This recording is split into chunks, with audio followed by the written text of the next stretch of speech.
Welcome back. Well, there's anger and outrage in Delhi today as nearly 1,000 people protested outside the Delhi police headquarters against the fire in an East Delhi church on Monday. St. Sebastian's Church was almost entirely damaged after the furniture caught fire. Church authorities have accused the police of mishandling the probe, and under pressure, the police have now formed an SIT to investigate. They do already suspect arson, and in an area already disturbed by communal tension, obviously they don't want to take any chances either. The church is just 15 kilometers away from Trilokpuri, which saw communal tension around Diwali. Church members also say that they're going to be writing to the Prime Minister and raising the issue with him. The question is whether there is more to this fire than meets the eye, and whether there is a deliberate attempt to polarize ahead of the Delhi elections. We've seen many disturbing things happening in the last 24 hours. Also saw a union minister on the campaign trail in Delhi who's made some very controversial comments that came under fire in Parliament today as well. Joining us in the studio tonight, Father Suvari Muthu-Shankar, the spokesperson of the Archdiocese of Delhi; Maxwell Pereira, the former Joint Commissioner of the Delhi Police; Derek O'Brien is back with us tonight, the Chief Whip of the Trinamool Congress and Rajya Sabha MP; Sambit Patra stays with us tonight, and Rahul Mehra, the spokesperson of AAP, joins us shortly. Father Shankar, let me ask you first. What exactly do you suspect happened here? Because you had a very strong protest today. You believe that this was deliberately done. That's the bottom line. Yes, it is a well-planned, organized attack. They have burned the churches, marking locations. At least the four corners they have marked very well. And they have burned it completely. Not a single trace of the church is left out. And did you have any reason to feel insecure in this area before? Any reason at all? No, because we had only one such attacks in 2010 when some people pelted stones on the windows and the glasses. Other than that, we never had any problems. It was always peaceful. You've also made a lot of charges against the police. I believe you're saying that they delayed in their action. They were reluctant to also file an FIR. Tell us about that.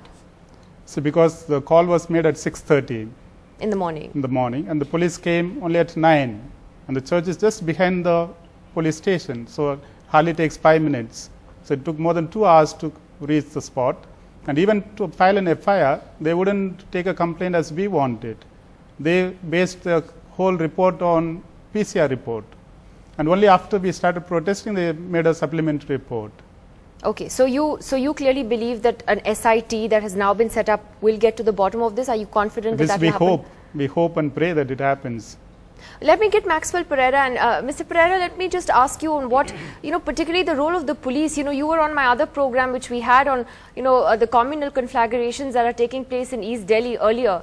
How much responsibility here lies with the administration, the local response, the police response? Why should this happen in the national capital in the first place, right under the nose of the Home Ministry? Well, the police are required to maintain peace and ensure law and order. If an incident has happened, it needs to investigate it and bring the culprits to book. I believe there is reason to believe that that there has been some arson here, mischief, and police have registered a case, I'm told, promptly as soon as the report came to them. I can only tell Father that it is immaterial whether the FIR is registered on the PCR report or on their particular report thereafter, especially when the miscreants are not known. So basically, it's the first information about the incident that comes that could be used as an FIR. But that having said, this particular incident, in the light of the communal incidents that are taking place and the incidents of violence against Christians all over the country, especially in areas of Madhya Pradesh and Chhattisgarh, and practically every day there is a report coming in about atrocities against Christians and Christian institutions, Christian priests and nuns and pastors, and there is a systematic way in which things are happening, and this is what is alarming. And no amount of protest to the, is getting any result. And this is very alarming. The Prime Minister, who is a very strong Prime Minister, is silent on every single incident of this, of hate speeches, of everything that is brought up. It is not only a police issue. It is a orchestrated targeting of a community that is going on, and that is what is alarming. Very strong words from you. And it is just not only a police incident. Yes. Very strong words from you, Mr. Pereira. Where you're saying, and I'll take that to Sambit Patra tonight. Mr. Patra, you heard Maxwell Pereira there, calling this an orchestrated targeting of the community, that there is a systematic way in which this is happening.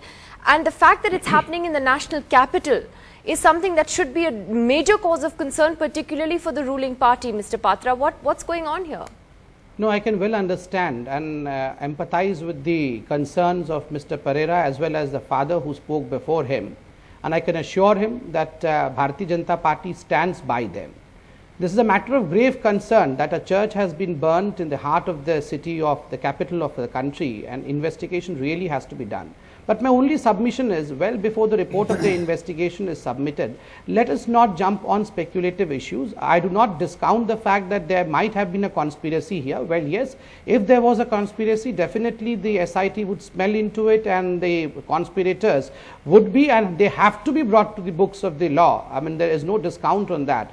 But before that, saying that this is probably an attempt to polarize and there are political connotations to it, I would say it is far-reaching, and we should, I mean, since we are all educated people, we should refrain from making such in general statements. Let me take that to Derek O'Brien then. Derek O'Brien, does Sambit Patra have a point that we should wait for a probe, wait for that to be completed before we jump into this, jump to speculation and jump to conclusions, is what he's saying? Is that a fair, I think he's making a fair point.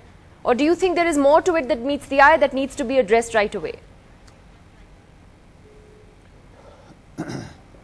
See, Sambit Patra and his ilk are the mask.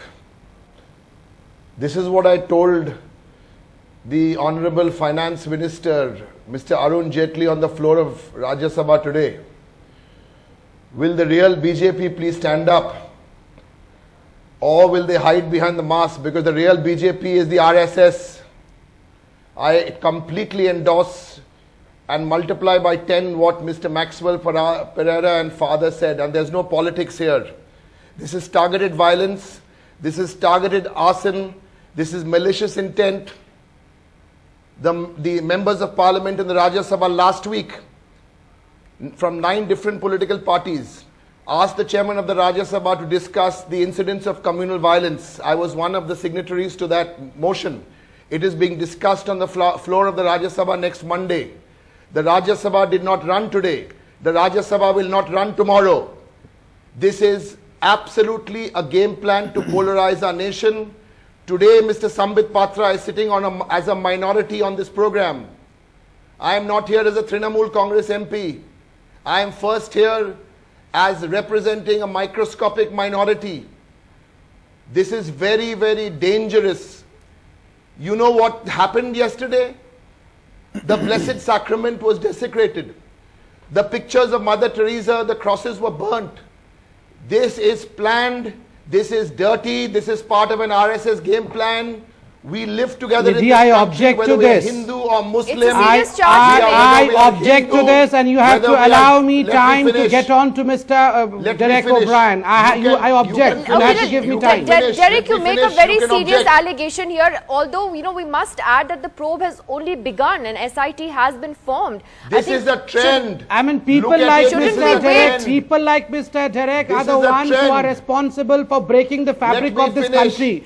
Just because there is a Sarda investigation going on. No, he should not be allowed to finish. No, everyone is allowed to make their point. They'll finish the country otherwise. I want a voice. Yes, Derek, go ahead, finish your point. It's something I promise you'll get a full uninterrupted response. Please understand, responsible parliamentarians in the Rajya Sabha a few days ago have signed on, all parties minus the BJP have signed on this motion to discuss the rising communal incidents in the country. It has been permitted for a discussion, for a 4-hour discussion in the Rajya Sabha. It's coming up on Monday the 8th. We will say whatever we have to say, because the kind of comments which are coming from a minister in the government yesterday, shameful comments, communal, dangerous comments by a minister in the government. The Rajya Sabha will not run tomorrow because of comments like that. What kind of comments are these? What kind of abusive language are these? Shame on you that you come to defend this. You BJP and RSS Nexus spokesman. You say whatever you want after this. Okay, Sambit, before I come to Rahul, I'll give you a chance to respond to that, because Sambit, you have to admit that there is a worrying pattern, about why things have been happening in East Delhi in particular. Again, the question is, shouldn't, when something like this happens in the national capital under the Home Ministry's nose, that is another worrying factor. And then you do have, for instance, you had the Sadhvi on the campaign trail in Delhi making these outrageous comments that have led to a complete paralysis in Parliament. You know, there will be questions asked of the government and of the BJP. And I'm here to answer them. And I'm here to answer them. Give me some uninterrupted time. First and foremost, I have a factual document in my hand, which is a report by the Government of India regarding the number of communal violences that have hit the country. And I'm pleased to announce over here on your channel that the government, Mr. Modi's government, saw a dip in communal violence by 20% compared to what it was last to last year. So it is an achievement. Saying that the government stands for communal violence is absolutely wrong. Secondly, I take objection to the fact that Mr. Derek O'Brien from the Trinamool Congress says that RSS is responsible for this. Well, before any kind of investigation has started, the TMC spokesperson says this only because of the fact that he wants to score some political brownie games. Because we are investigating the Sarda scam. We, in the sense, the country is investigating the Sarda scam. And you have been caught there. You have been exposed. So you want to score some political brownie point at the cost of dividing this country. This is not a mature behavior by a parliamentarian, I would say. And well, yes, Mr. Derek was saying that he would like to multiply whatever Mr. Pereira said by 10 times. Sambit Patra, I can understand the politics between the TMC and the BJP right now, but Maxwell Pereira is not a politician, right? Okay, you heard what he said. So he is concerned, and he's concerned that's the reason. As a member of the community. So leave aside, Nidhi, I mean, if you're going that's to give the reason as political to motives why to Derek, my tone and tenure addressing addressing Mr. Maxwell Pereira was different, and the way I am addressing Derek is different. I had assured Mr. Pereira, I would stand by you. Bharatiya Janata Party stands by you. Feel assured, you are a civil society member. What nonsense are you saying? No one would stand by miscreants. But as far as the TMC spokesperson is concerned, he has shown absolute immature behavior. This is unbecoming behavior by a parliamentarian. When a parliamentarian says that he stands here as a minority member and not as a political party representative, and he takes on us just because of the fact that his party is exposed today on Sarda scam. Is this the way you should be settling scores, dividing the country and settling scores? You BJP spokesperson, don't give me lectures. You don't deserve lectures also. Go and quiz Mamata Banerjee. Go and quiz Mamata Banerjee. Don't try to divide this country, Mr. Jain. Let this not What have you done in Madhya Pradesh? Nidhi, give me a chance to speak. What has happened in Madhya Pradesh? What is happening in Madhya Pradesh?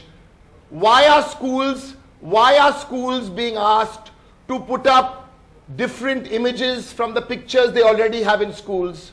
What is happening? Why is social boycott happening? Why is the desecration of places of worship happening? Why is all this happening? Why is physical assault happening on the Christian community? Don't link this to anything, for God's sake. A church has been built. Put up your hand and say, we are ashamed as what has happened. Please understand, I was there at the protest in the morning. TMC spokesperson should have rather said that he is ashamed for the Bardwan blasts. The kind of terrorist activity I'm not letting this degenerate into we discussed Bardwan separately yesterday. Gentlemen, let me just go to Rahul Mehra, because there are two different... One second, I'm going to get the mics pulled down. One second. Rahul Mehra, the point here is there are two different things happening. One is what Derek and Maxwell Pereira are talking about in terms of how the minority Christian community feels targeted. The other is what is happening in Delhi in the run-up to the elections. So do you think that this is just the beginning, or do you think that we are tending to jump to conclusions too soon as well? Nidhi, first of all, let me say this, that I am a citizen of Delhi and a citizen of India, just like many others, and I have been born and brought up in Delhi. In the last 41 years, except from one very, very gory incident of the 1984 riots, I don't remember Delhi being communalized the way Delhi is being communalized now. We need to get to the rock bottom of this, and I'm glad that an SIT has been launched. It's a step in the right direction. I don't think we should allow the likes of Samit Patra to get away, because all he's trying to do is divert the entire incident, divert a very serious issue and convert it into a very non-serious one.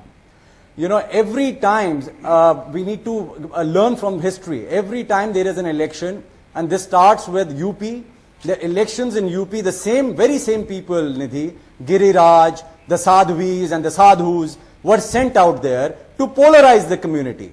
I'm glad that the people of India really gave them in the right, treated them the way they should have been treated, and gave them in the same coin that they deserved.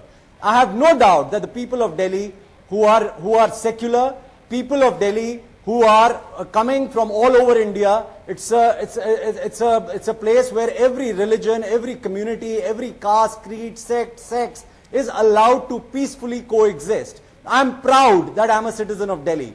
But I'm equally appalled, and it pains me today, Nidhi, that how these people, and I'm saying these people, I don't know who these people are. But obviously, if you go into the history of it, who are the people who are going to gain out of polarization? Obviously, the needle of suspicion goes on certain political party. It is for the investigating agency, and I'm willing to sit back, I'm willing to give the investigating agency the time. But the same very investigating agency which falls under the Home Ministry, because that is the ministry, because of the LG rule, which is de facto ruling Delhi, has failed the people of Delhi as far as Trilokpuri was concerned.